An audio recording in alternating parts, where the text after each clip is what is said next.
everybody and welcome to my channel. It is bright and early, first thing Friday morning, and I am so excited to talk about October reads with you guys. I have so much to do in October. I have so very much to do in October. So these new releases that are coming out, I don't know if I will have time actually to pick up or read any of these until November, December. But the funny thing is there's actually not that many like horror releases that I could find actually coming out in October. I feel like they more came out in September or August. And I don't know if that's like to get the books out and then like you buy them then and then you prep and read them all of October instead of everything coming out in October. But there's really not that many like horror books coming out in October that I know about. Like if it's extreme horror, I'm not gonna know about it. If it's overly gory or it's like very indie published, I probably haven't heard of it yet, so it's not on this list. So if there is any horror that I miss, definitely leave it down below so I can like check it out and maybe get to it in October.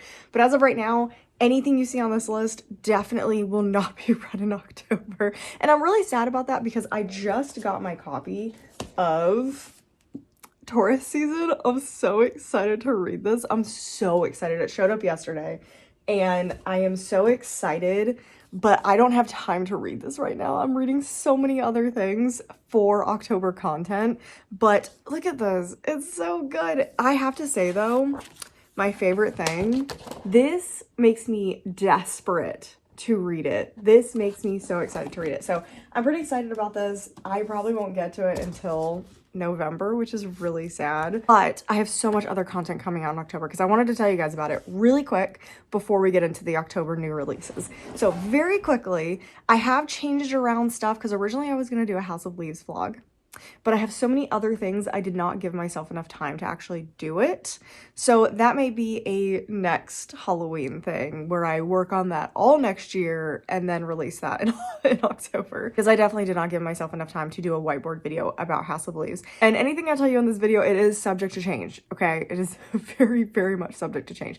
We are going to have our unboxing for September in October because I'm still waiting on the adult Fairy Loot box. And we should have reading all of my July books, and I'm going to try March, April, May, June, July, August. I'm going to try to read some of the August books. I don't think the August video will be out, but I will be trying to be working on that as well as everything else that's going on. I will also have our September book will release in October. So those regular things are going to release a September wrap up, the regular things. The regular things will still be coming out. However, I'm going to be adding some more things in. So we're going to be reading brand new horror releases that should be coming out in the first week of October. I am so excited. I've read almost all of them that I need to in that video, and it's a very interesting conglomeration of books and some pretty interesting new releases. I also am working on, if you guys don't know who she is, Mother Horror comes out with these like almost reference guides to horror, which is something that's really cool. I don't know a lot of the books that are in there, and I've created a spreadsheet and a spinner wheel, so we're gonna let a spinner wheel decide what I read to see if I can figure out my reading taste still with horror because it's still unknown. I got like through some things that I figured out that I liked last year when I tried to read all my horror books, but I think the spinner wheel could actually help quite a bit. So we're gonna have something like that, probably 2 to 3 episodes of that, depending on how much I can get through. And then we are definitely going to be having a horror book purge, which I'm really excited about. I kind of did something a little bit like that last year before the purge even was a thing. So we're probably gonna have a horror purge. I am still working on my Fairy Loot purge. Don't worry, that is coming out in November, okay? It is coming out in November. I don't have time to put it out in October, but Fairy Loot purge #1 will be coming out in November, mark my words. And then instead of the House of Leaves video, I am hoping to do a first time reading Stephen King vlog. I am already marking out Misery and potentially Mr. Mercedes as the 2 books that I'm going to read. I might also throw in a novella because novellas can be very different from full-length novels. So I am excited and really nervous to do that because I've never really read Stephen King. So anyway, that is the little breakdown of things I hope to do. That's hopefully the schedule for October. There might be some things shifted, some things that I said I'm going to do, but I end up not doing just because of time. It's just really going to depend on time. I really needed to start this in August, but I'm not great at forethought yet. Like next year, I'm probably going to start October planning in the middle of summer, which would be smart. So hindsight is 2020, but we're still going to try our best to get through as much stuff as we can. So anyway, that is the little update. Let's actually get into October's brand new releases, and we are starting with October 7th. First up on October 7th is All of Us Murderers, and this is definitely a cover pick. This is a cover pick because this is like historical fiction, and it doesn't say horror but it's like gothic. So it's like kind of horror adjacent. It could be really fun. It says mystery, gothic, romance, historical fiction. A lot of stuff that is happening in this one. It says a genre-bending gothic mystery with a strong LGBTQIA plus romance from beloved award-winning author KJ Charles. As the mists descend, the gaslight flickers and terror takes its hold. Two warring lovers must reconcile in time to uncover the murderous mysteries of Lackaday House and live to tell the tale. Love me a gothic story. Next up, we have Freida McFadden. How many books has she put out this year? She did The Tenant, and then I think she did one more because I haven't read it yet, and my mom did. And then we have this one now. So is that 3? Like, is that 3 out this year? But this one actually sounds pretty cool. I like a home invasion story, a mysterious, secluded cabin-esque story. So we're following our main character who is staying in a cabin in the wilderness, but she ends up finding a girl who is lurking outside her kitchen window. She's young, she's alone, and she's covered in blood. And so you're trying to figure out who she is and the tale of survival that takes place. So I will try it. I will always try Freida McFadden. Do I have high expectations for it? No. I read them as generic popcorn thrillers. They can be really fun. The twists sometimes are really fun, but I'm not going to expect a masterpiece out of those. Next, coming out on October 7th is probably my most anticipated book of the entire year, and that is Mate by Ali Hazelwood. This is the second book in the Bride series. Bride is so good. It was my best book of the year. It's in my top 10. I loved it. I loved the characters. I loved the world building. I loved the romance. I loved the side characters. I loved the side story that was going on. There was a mystery. I loved the world. Everything was just so well done in this first book that I'm so excited to see where Mate goes, because it is still a werewolf romance. It's still a werewolf romance. I don't love werewolf romances, but something about Bride changed my brain chemistry to like what was happening in that book. And I'm really excited about that. And I hope this also has really good side characters and other things that are happening. And it is following a different character in this world. And I don't really want to get into too much of it just in case there are spoilers for the first one. I don't think there would be, but it is just a romance. It's a romance. Next up, we have Alchemy of Secrets by Stephanie Garber. And this is one I already have. Book of the Month actually put this out super, super early with their sprayed edition, whatever. I will not be reading this until November because it is our November 2025 Lazy Book Club pick, which I'm like pretty excited about. I'm also nervous because it does seem a little historical fiction, but it says it's dark academia fantasy. And it says it starts with a class in an old movie theater. So we're going to be following a character named Holland, but there's like a mysterious woman called the professor who teaches this folklore class, and Holland becomes obsessed with folklore and going into this magical world, and it takes place in Los Angeles. So I'm going to be hit or miss with this book because I am very hit or miss when it comes to books that take place like in our universe, but have a fantasy aspect to it, because if it's too real, then it becomes magical realism, and I'm not really the biggest fan of magical realism. It's very, again, like I said, a hit or miss for me. So this could be 5-star, this could be like a 2-star. Next up, we have a cozy fantasy, I believe, and it's The Hearth Witch's Guide to Magic and Murder. Big title. I feel like authors now, they just like the longest titles. They have the longest titles for these books. But it is listed as fantasy, mystery, and cozy, which the fantasy and cozy together, a little nerve-wracking. But then you throw the mystery in there, and I'm like, I could like this, because I love a good cozy mystery. Like, I love cozy mysteries. I have so many cozy mysteries upstairs. When a rise in London's supernatural crime puts Fae's society at risk of discovery, the Winter Council turns to an unlikely solution. Avery Hemlock, the changeling they sentenced to 500 years of nightmares. And then apparently we have another character, Saga Trigg, attempts to rekindle her faith in life, humanity, and witchcraft, but when her new neighbor Avery accidentally reveals the Fae that have been living among humanity all along, Saga realizes magic is far more than prayers, intention, and candles. So very interesting combination. It doesn't give us like too much in here, but I think it could be interesting, and I love the cover. The cover's very cute. Another one coming out on October 7th is The Atlas of Unknowable Things. This is a really interesting one because I don't know anything about it. I kind of don't want to know anything about it. It is a mystery, and it says it's horror, dark academia. And the only reason I know about this is because my friend, she sent me a link to this one. I got it on NetGalley, and then they had this little, like, their promotion for this book was a solve a mystery kind of thing. So you went to this website and you had to basically figure out how to navigate this website using hints and clues. And then you would get to like this final thing, and you actually could, like, if you got through the whole thing, you got to say, hey, I want a free tote. So it was really cool. I don't know if I'll actually ever get the tote, but I think the promotion of this was so fun because like my group of friends love solving mysteries. So this is brilliant. This is brilliant. I had no interest in this book until that promotion, and now I have an e-arc of it.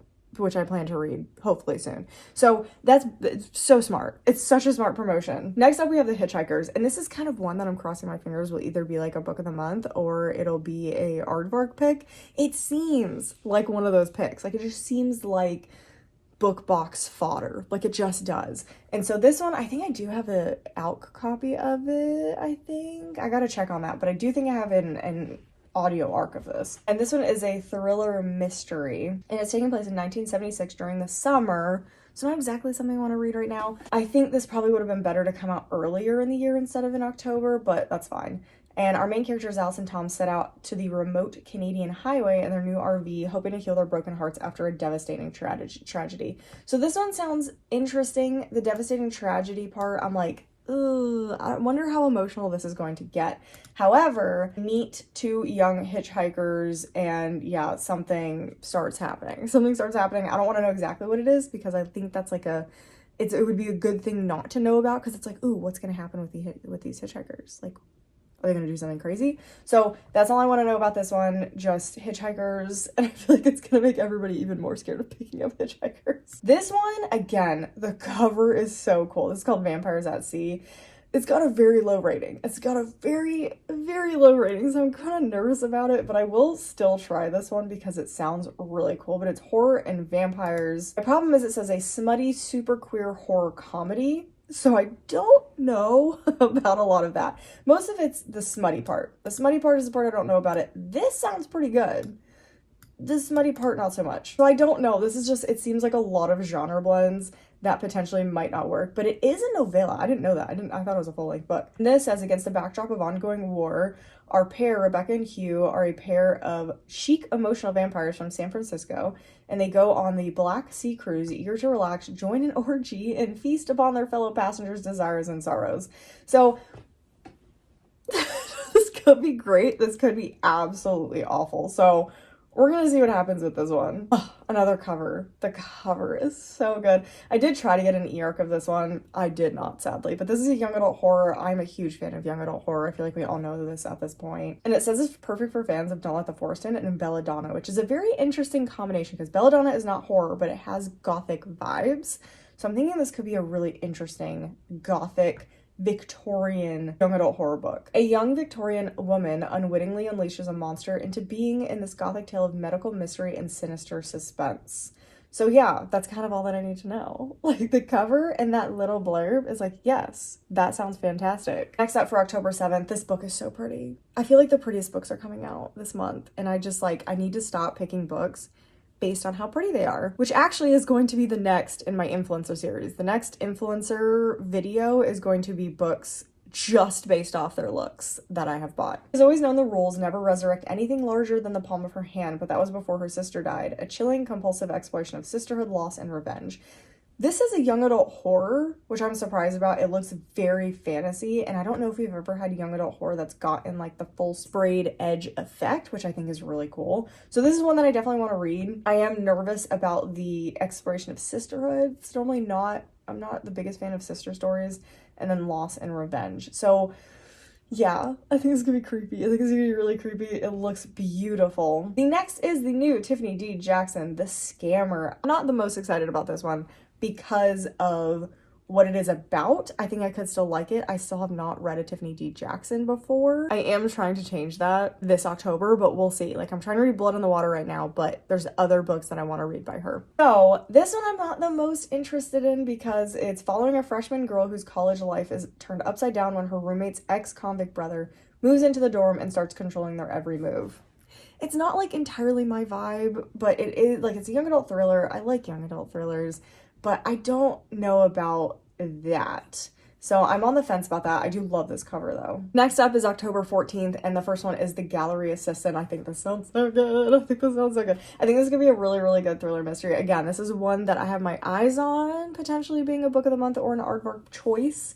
I don't know, obviously, they have not like said what they're picking yet, but I am hoping potentially that this is one. I do think I have an e-arc of this one as well. This follows a New York art gallery assistant reckoning with her past and now trapped in a web of deceit after an up-and-coming painter is murdered. Perfect for fans of Katie Hayes and Julia Bartz. That is, again, another kind of interesting grouping. I have not liked a Julia Bartz yet, and I don't think I've liked a Katie Hayes yet, so I don't know. Next up is the brand new Marie Lu, and it is Red City. This is an adult series. It sounds cool, and it is her adult debut, so I am going to be getting a copy. And again, love the cover. Loved the sprayed edge. If it's really that like dark, deep blood red color to kind of like match this a little bit, not this, I think that's going to be stunning looking. It says The Godfathers meets the Magicians in the sweeping adult debut.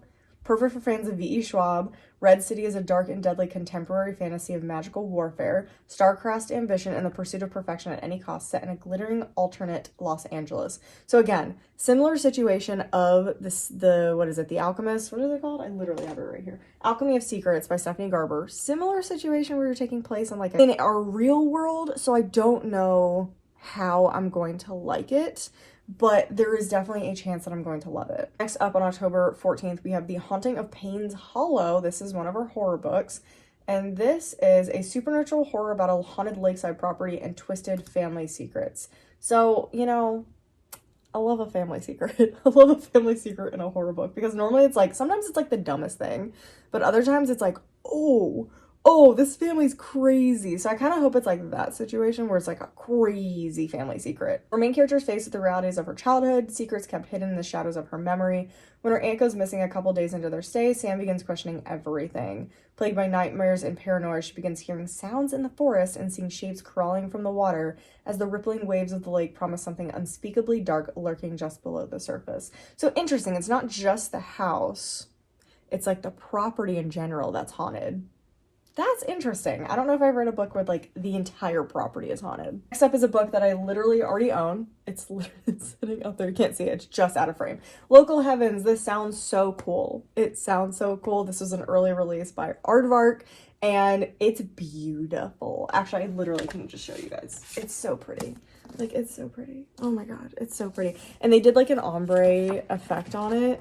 It's stunning. It's stunning. But it's basically like a futuristic-esque Great Gatsby retelling. It's a science fiction Great Gatsby retelling, and that's all that I need to know about it. This is apparently coming out on October 14th for anyone who does not get Aardvark. The next is Witch Lore. This is a fantasy young adult. This seems like it would be perfect for November. November for me is witch month. I don't know if it's because that's my birth month and I love witches, but for me, November is witch month. Because you're kind of like, it's like really cold at that point and it's still fall feeling, but it's like more eerie. And so that's kind of why I feel like it's witch month. Holly Black meets Lex Croucher in this contemporary fantasy about a love story to raise the dead. So we have an interesting LGBTQ plus rep here where we have our main character who is a shapeshifter who can switch between male and female forms, and their girlfriend has died, and it becomes a story about potentially raising the girlfriend and meeting somebody new and a romance forming. So I think it's going to be messy because it sounds like it could potentially be a love triangle, but that sounds kind of fun. Next up is The Princess Knight. I do have an e-arc of this. I like some of the art on this cover. I don't like his face. His face looks really strange, but I like her. She's pretty. A princess is desperate to win back the prince who broke her heart, follows him to his kingdom's prestigious military academy, and in doing so falls in love, saves the realm, and continues to look fabulous in this delightful debut fantasy. Sounds cute. It's just gonna be a cute little fantasy romance. Then we have The Bog Queen. Anytime something says bog, I'm gonna read it. I don't know what it is. I love bog stories, especially if they're horror. This does seem more on the fiction mystery side. It is clocked as horror, but the very first thing is historical fiction.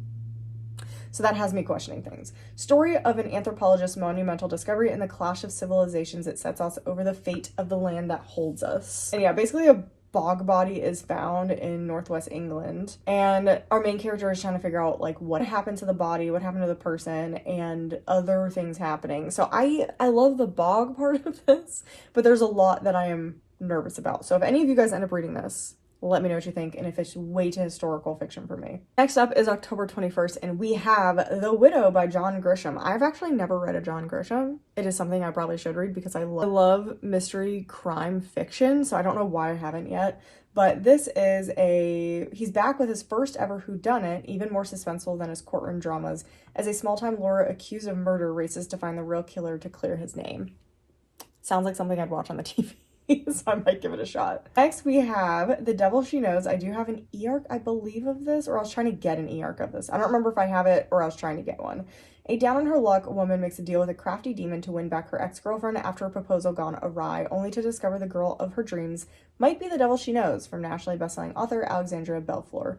Sounds great. Another cover. I love it. I love the artwork. I love the old style look. It just looks so good. You know, one of these days I will remember that I don't like Olivia Blake's books. I will remember I liked one of their books, and that has been it so far. And I was mediocre about one, and then I have DNF'd the rest of them, or hated them, like the Atlas 6. Oh my god, I hated that book. So apparently today's not that day. Today's not that day. I have an alk of this. Because it sounds so good. Member of the House, the most exclusive sorority on campus, and all its alumni are beautiful, high-achieving, and universally respected. We're following one of the people who's in the house, and then we also are following an adjunct professor, Dr. Sloan Hartley, struggling to return after work after accepting a demotion to support her partner's new position at the Cutthroat University. Also has a newborn daughter. That's the part that I start losing it. But arcane rituals of the sisterhood, learn that living well comes with costs. I think that sounds pretty good. Next, again, the cover is what drew me into this one. Isn't it obvious?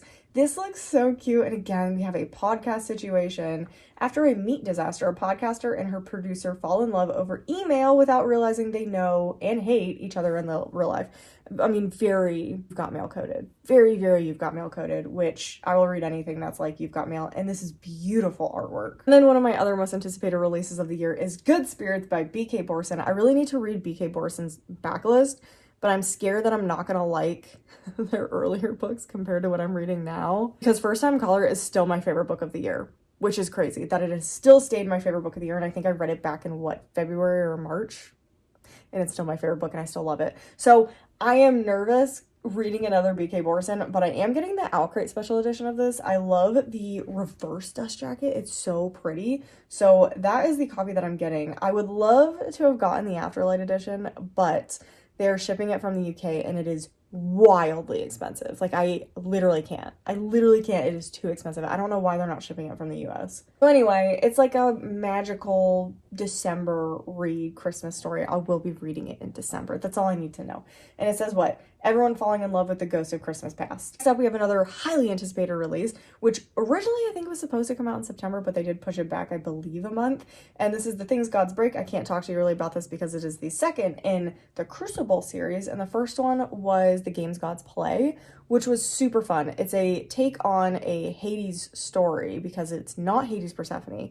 It is Hades and somebody else. And I didn't think I would like that, but I loved it. And the games were so good. If you liked Phantasma, I would highly recommend The Games Gods Play. It's a similar-esque vibe. Less gothic, obviously. More Greek mythology. But it was really fun. I think I gave it a 3.75, which is very high for me for a Romantasy rating. This one I will be reading at some point. I have an ALC of this, and this is coming in one of these book boxes. I don't know what month it's coming in anymore. I don't know what is coming when anymore. But this is Isle in the Silver Sea, and again, it's a Romantasy of sapphic longing, medieval folklore, and a love that spans the centuries. That sounds good. That sounds like a V.E. Schwab thing.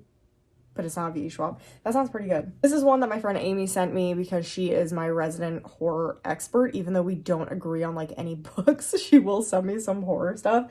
And she found this. I had no idea that this existed, but this cover's gorgeous and it sounds really cool. Psychopomp and Circumstance. And it is a Southern Gothic historical fantasy horror. Oh, I mean the vibes. The vibes are going to be immaculate. This one is for you guys. I will not be reading this. I will not be reading this because I do not read Mara Rutherford anymore. I have DNF'd too many and not liked too many books by her to read this book, but I know some of you guys do like her. And it does say Howl's Moving Castle meets Little Thieves. It's a cozy fantasy about the teenage owner of a mostly fake magical curiosity shop and a girl cursed to turn everything she touches into magic. That sounds so good. But I've been burned by this author too many times. Like, it becomes a situation of how many books have you DNF'd or not liked? Let's check that out because this is, I believe, coming in a book box as well. And so I think I already skipped it. Again, I don't remember what month it is, but I don't believe I'm getting it. So Luminous, I gave a 3-star. I DNF'd, I think, A Multitude of Dreams, and then I very much DNF'd The Poison Season. The Poison Season is what really killed me about this author because there were such graphic and so often animal deaths in that book, and there was like no warning about it, that I was like, dang, this is not it, like, at all. Next up, we have Balancing Act. I'm not the biggest fan of this cover, but I think it sounds really good because it takes place in an elite charter school where stars are made or fade. So I think that sounds really, really cool. But I am curious what this looks like in person because of the very dark background, it might just not look good in pictures, but in person it could be like, oh my god, this looks amazing. So not a big fan of the cover right now, but I think this actually looks really, really good. Next up, we have our final date of October 28th, and this is, the very first one is The Everlasting by Alex E. Harrow. I don't think I've actually read anything by Alex E. Harrow yet. It's one of those authors that I keep hearing about, but I don't actually think I've read from them. Oh, that's awkward. That's how it's The Starling House. This book was so generic. It's like 2.5, 3 stars for me. I really was not a fan of it, unfortunately. And it was everything I should have liked. As a reluctant lady knight and a not-so-heroic historian will fight through time and space to rewrite their tragic fates and finally reveal the truths hidden beneath the greatest legend ever told. Kind of reminds me of June Farrow. Like, again, a mix of like a V.E. Schwab and June Farrow. And I love both of those. I love it. So it's like, could be 5-star. Could be 5-star. I'm so excited. Our Vicious Oaths by N.E. Davenport. Why do I know that name? Is that... Oh, okay. I literally have the Blood Trial somewhere. I have not read it yet, but I am excited about it. And this seems very different.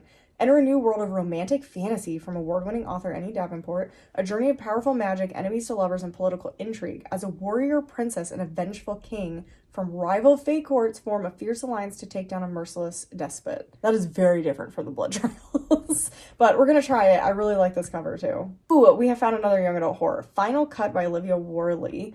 Set of a low-budget slasher film turns into real-life horror movie in this twisty, wicked blend of Scream meets the reappearance of Rachel Price. Anything that has Scream as a comp, even though, again, it might not actually be like Scream, I'm gonna read it because that's a great comp. Anything that's horror movie-esque, I'm gonna read. Next up, we have another one I'm so excited about because this is by the author of Threads That Bind. I am both excited and nervous because I loved Threads That Bind. Hated the second book in the duology. Was so bad I DNF'd it. Very upset about it. But this sounds great, and I'm going to give it a shot because of how much I did love Threads That Bind, and I'm going to hope that it is not a situation similar to Hearts That Cut. This is a brand new compulsive romantasy about a girl obsessed with the dark and the shadowy magical prince she falls in love with, perfect for fans of Holly Black and Laini Taylor. That's all I need to know. Do you need to know anymore? I don't need to know anymore. And the cover. The cover is so pretty. It's so pretty. Ever Ever After by Sue Lynn Tan. Sue Lynn Tan and I have a little bit of beef. We have a little bit of beef after the Immortal situation, but this is a young adult fantasy. Oh gosh, I just like am having flashbacks. I'm having really awful flashbacks because I loved her series, Daughter of the Moon Goddess. I love that duology with the short story collection. It was phenomenal. It is a 5-star series. I love it. And then Immortal was straight up a 1-star. Hated every second of reading it. So this could go either way. This really could go either way. Not all fairy tales end happily ever after in the Cinderella-inspired fantasy. That's strike one. I normally don't like the fairy tales rewritten. I'm normally not a big fan of that unless it's like a Grimm style type of thing. For fans of Renee Ahdieh, Tahira Mafi, and Stephanie Garber, I love all 3 of those. But I don't know about that. Inspired by Cinderella and a Chinese fairy tale, first of a breathtaking new series. So it's just very magical seeming. I want it to be good. I want it to be good so badly. Then our very last book coming out in October is Hazelthorn by C.G. Drews. I do own Don't Let the Forest In.